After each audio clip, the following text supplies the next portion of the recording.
ईश्वर हा सर्वव्यापक आहे.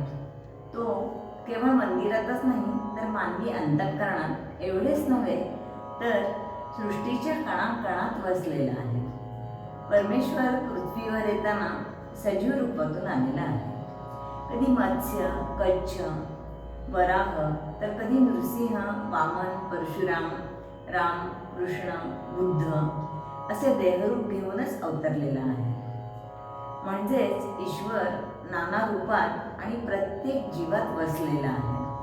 इतकेच नव्हे तर तो आपल्याला जीवनाच्या विविध टप्प्यावर भेटतो. म्हणूनच साने गुरुजींनी म्हटली आहे, मुले ही देवाघरची फुले, तर वृद्धांची सेवा म्हणजे परमेश्वराची सेवा. म्हणजेच काय तर देव हा फक्त दगडाच्या मूर्तीतच नसून तो प्रत्येकाच्या अंतरात, हृदयात वास करतो. तर असे हे भक्तिपूर्ण गीत.